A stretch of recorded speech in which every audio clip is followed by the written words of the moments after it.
I, 22 need some perspective on a family situation that is completely blown up.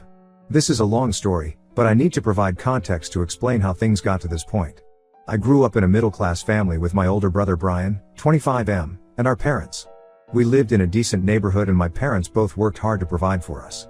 What made our household different was that my grandfather lived with us since I was 5 years old. From the beginning, there was a clear difference in how my parents treated Brian and me. Brian was their golden child, their firstborn who could do no wrong. Every small achievement of his was celebrated like he had won an Olympic medal. When he got B grades, my parents would take him out for dinner to celebrate. When I got straight A's, they would just say good job and move on. My grandfather was the only one who saw through this dynamic. He was a retired business owner who had built everything from scratch and valued hard work above everything else. He spent equal time with both of us, teaching us about life, money, and the importance of integrity. While my parents constantly praised Brian's mediocre efforts, my grandfather was the one who encouraged me to push myself and achieve more. The favoritism became more obvious as we entered high school. If both of us got into trouble, somehow I was blamed for being a bad influence on Brian, despite being the younger one. When we both joined the school basketball team, my parents attended every game Brian played but always had excuses when it was my turn. My grandfather never missed a single game for either of us. Brian started showing concerning behaviors in high school. He would skip classes, but my parents always believed his excuses.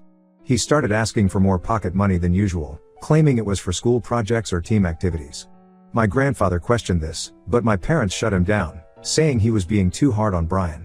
I later found out Brian was using the money for online gambling, but when I tried to tell my parents, they accused me of being jealous of my brother. My grandfather had always been successful in his business ventures, and he wanted to ensure both his grandsons had a good start in life. 3 years ago, when his health started declining, he set up trust funds for both Brian and me. The money was meant to help us establish ourselves after graduation, either for higher education or starting a legitimate business. My parents were named trustees until we turned 21. Before setting up the trusts, my grandfather sat down with each of us separately. He told me he was proud of how I handled myself despite the obvious favoritism at home. With Brian, he had a long discussion about responsibility and making something of himself. A week after setting up the trusts, my grandfather had a severe heart attack and passed away. His death hit me hard because I lost the only person who truly saw me for who I was. After grandfather's death, Brian's behavior got worse. He barely graduated high school and attempted college only because my parents pressured him. He dropped out after one semester, claiming college wasn't for him. Meanwhile, I focused on my studies, participated in academic competitions, and got accepted into a good university. I wanted to make my grandfather proud. Things took a strange turn last year when Brian started dating Amelia, 24. She came from a wealthy background and had expensive tastes. Suddenly, Brian was wearing designer clothes, eating at high-end restaurants, and taking weekend trips. This was strange because he hadn't held a steady job since dropping out of college. When I asked my parents about it, they were vague and said Brian had some business ventures going on. I started noticing things around the house. Credit card statements showing massive purchases at luxury stores. Receipts from expensive restaurants. Casino charge slips in Brian's jacket when I was doing laundry. I even overheard arguments between Brian and someone on the phone about paying back money. But every time I tried to bring this up with my parents, they shut me down. Last week, I turned 22 and decided it was time to access my trust fund. I wanted to pursue my master's degree, and the money would help cover my expenses. When I brought this up with my parents, their reaction was unexpected. They got quiet, exchanged nervous looks, and asked me to sit down for a serious discussion. That's when they dropped the bombshell. They had been using money from both trust funds to help Brian because he was going through a rough patch. When I asked how much was left, they admitted they had used almost all of it, including my share. Their justification? Brian needed it more because he was planning to start a business. They said I could easily get scholarships for my studies, but Brian had no other options to make something of himself. I was stunned. Not just because they had used my money without my permission, but because I knew there was no business plan. Brian was burning through cash trying to maintain his lifestyle with Amelia. I had collected evidence over months, credit card statements, gambling receipts, text messages I had seen pop up on his phone about owing money to people. Yesterday, my parents organized a family dinner and invited our aunts and uncles. They said it was to discuss Brian's business plan, but I knew they were trying to pressure me into formally agreeing to let Brian use my share of the inheritance. During dinner, Brian started talking about his amazing business idea, some vague plan about an online marketplace that made absolutely no sense. Our relatives were eating it up, praising his entrepreneurial spirit while giving me disappointed looks for not supporting my brother. That's when I lost it. I went to my room and brought down the folder where I had been collecting evidence. I showed everyone the credit card statements revealing purchases at luxury stores and high-end restaurants. I displayed the gambling receipts I had found. I even had screenshots of texts from Amelia to Brian demanding expensive gifts and threatening to leave him if he didn't maintain their lifestyle. The dining room exploded into chaos. Brian jumped up and started yelling that I had no right to go through his things. My parents were more outraged at me for exposing Brian than at him for lying about everything. They said I had betrayed family trust and should be ashamed of myself. Our relatives were split. Some were appalled at Brian's behavior, while others said I should have handled this privately instead of humiliating my brother. My parents gave me an ultimatum: either apologize to Brian and agree to let him use my share of the inheritance, or leave their house. Before walking out, I told them that grandfather would be disappointed in how they had betrayed his wishes and failed to see Brian's manipulation. Now I'm staying with my best friend and trying to figure out my next steps. My phone is constantly buzzing with messages from family members, some offering support, others calling me selfish and heartless. Brian has been posting on social media about how I betrayed him out of jealousy. My parents haven't reached out except to demand I return home and apologize. Ida for exposing Brian and refusing to give up my inheritance? Update 1. First, I want to thank everyone for their supportive comments and helpful advice. The past 2 weeks have been a roller coaster, and I have a lot to share about what's happened since my last post. Following many of your suggestions, my first step was to contact a lawyer who specializes in trust law. I had to use most of my savings for the initial consultation, but it was worth every penny. The lawyer reviewed my grandfather's trust documents and confirmed what many of you suspected: my parents had no legal right to use my share of the trust fund for Brian. The terms were incredibly specific, something I hadn't known before. The money could only be used for education or starting a legitimate business, with proper documentation and business plans that had to be approved by a financial advisor. The lawyer also discovered something interesting. My grandfather had included a clause that required my parents, as trustees, to provide annual accounting of how the money was being spent. They never did this. When I mentioned this to my aunt, mom's sister, she revealed that my grandfather had always been worried about my parents' tendency to enable Brian's behavior, which explained the strict conditions in the trust. After the legal consultation, I knew I couldn't continue staying at my friend's place indefinitely. I found a small apartment and used my remaining savings for the security deposit. When I went back to my parents' house to pack my remaining belongings, I discovered something that made my blood run cold. While cleaning out my desk drawer, I found a stack of papers that had gotten mixed up with my old school documents. These weren't just any papers, they were loan applications and credit agreements with my parents' names on them. At first, I thought they were legitimate documents, but then I noticed inconsistencies in the signatures. Brian had apparently taken out several high-interest loans using our parents as guarantors, forging their signatures on the documents. The amounts were staggering: multiple loans from different lenders, totaling over $50,000. I remembered how my parents had been complaining about receiving strange calls from unknown numbers, which now made sense. They were probably debt collectors trying to reach them about these loans. I was torn about what to do with this information. Part of me wanted to keep it to myself out of spite, but I knew that would make me no better than Brian. So, I made copies of everything and drove to my parents' house. When I showed them the documents, the color drained from their faces. My mom actually had to sit down, she was so shocked. That's when the truth started coming out. They called Brian home immediately, and for the first time, I saw my brother break down completely. He confessed everything. He had been borrowing money from multiple sources to keep up with Amelia's expensive tastes and cover his gambling debts. He had convinced himself he could pay everything back once his business took off. When one loan wasn't enough, he took out another, creating a vicious cycle of debt. The final blow came when my mother called Amelia's parents to discuss the situation. That's when we learned that Amelia had already moved on to dating someone else. She had apparently dumped Brian as soon as she discovered he wasn't as wealthy as he'd led her to believe. Brian hadn't told anyone about the breakup and was still spending money trying to win her back. My parents were devastated, but their reaction still frustrated me. Instead of holding Brian accountable, they begged me to keep quiet about the forged documents. They offered to take out a mortgage on their house to repay my trust fund. They said we needed to handle this as a family to protect Brian's future. I refused. Not because I didn't care about them, but because I could see this pattern continuing if someone didn't take a stand. I told them I was moving forward with legal action to recover my trust fund money. My mom cried, my dad shouted, but I stood firm. That's when things got ugly. Brian showed up at my new apartment late one night, clearly drunk. He alternated between crying about how sorry he was and threatening to ruin my life if I didn't withdraw the legal complaint. He said he knew things about me that would make my parents disown me, complete lies, but he was desperate. Thankfully, I had the presence of mind to record everything on my phone. The next day, I used the recording to get a restraining order against him. The family has split into two camps now. Some relatives, mainly the older generation, are taking Brian's side. They say I'm heartless for not helping family and that grandfather would be ashamed of me for taking legal action against my own parents. But others, including my grandfather's old friend who was also his lawyer, are supporting me. The lawyer friend sent me a letter revealing that my grandfather had suspected something like this might happen.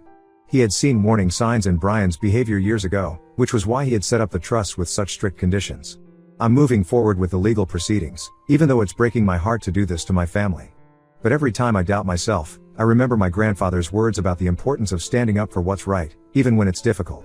I've realized that sometimes the kindest thing you can do for someone is to stop enabling their destructive behavior, even if they hate you for it. Update 2: The situation has evolved in ways I never expected.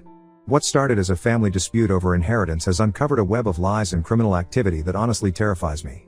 During the legal proceedings for recovering my trust fund, my lawyer requested a detailed audit of all financial transactions related to both trust funds.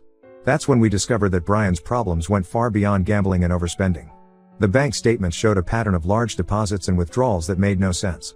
My lawyer brought in a forensic accountant who specialized in fraud detection. It turns out Brian had gotten involved with a group of people who were using his desperation to their advantage. They had approached him at a casino when he was down on his luck and offered him what seemed like an easy way to make money. They would deposit large sums into accounts he opened, and he would withdraw the money in smaller amounts, keeping a percentage for himself. He thought he was helping them avoid taxes, but in reality, they were using him to launder money from illegal activities. When confronted with this evidence, my parents finally broke down and revealed their own secrets. They had known about Brian's gambling problem since he was in high school. They found betting slips in his room when he was 16 but decided to handle it quietly to protect his reputation.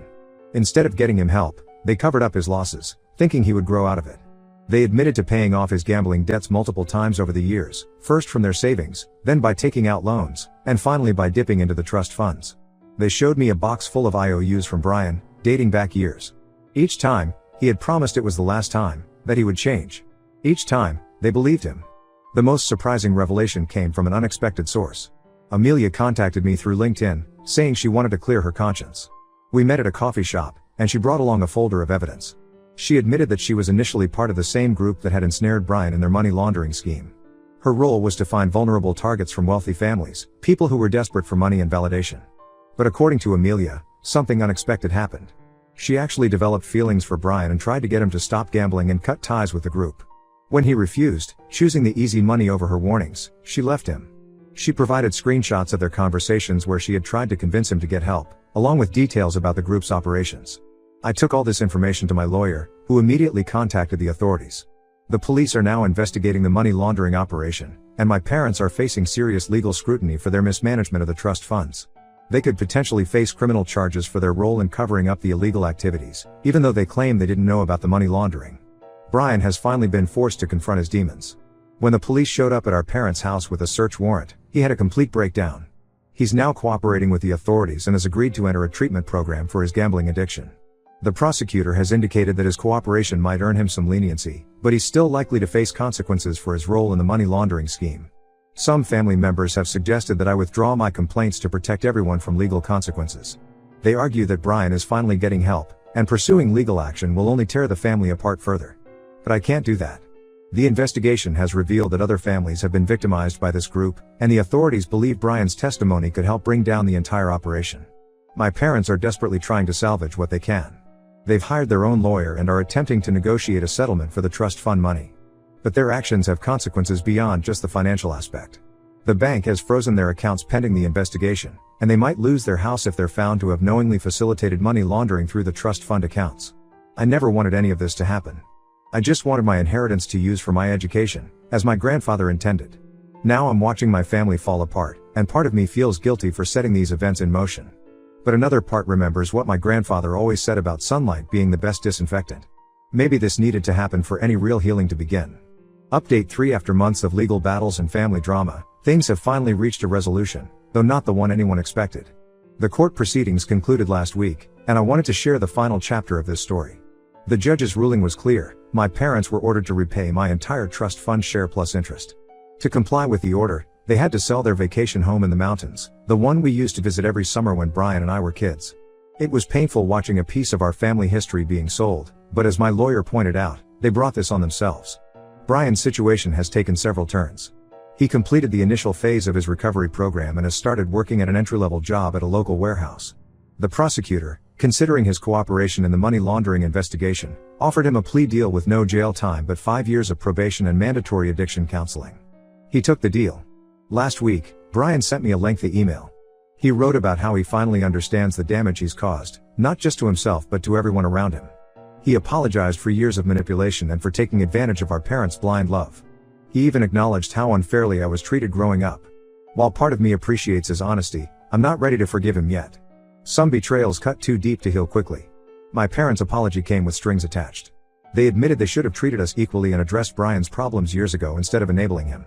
But they also wanted me to help them financially since they're struggling after selling the vacation home. They suggested I could drop the interest payment requirement from the court order and give Brian some money to help him get back on his feet. I refused. Sometimes love means letting people face the consequences of their actions. The investigation into the money laundering group is ongoing. Amelia has turned state's witness and is helping the authorities track down other victims.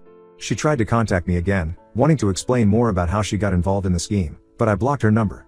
Some chapters are better left closed. I've been working with my grandfather's old lawyer to ensure the recovered trust fund money is properly managed this time. I start my master's program next semester, just as my grandfather wanted. The lawyer shared something interesting. Apparently, my grandfather had set up a separate small trust that would only become accessible if the main trust was mismanaged. He really did think of everything. Recently, my cousin forwarded me a diary belonging to my grandfather that she found while cleaning her attic. Reading it has been both comforting and painful. He wrote extensively about his concerns regarding Brian's behavior and my parents' blindness to it. There were several entries about how he hoped the trust fund conditions would force everyone to finally confront these issues.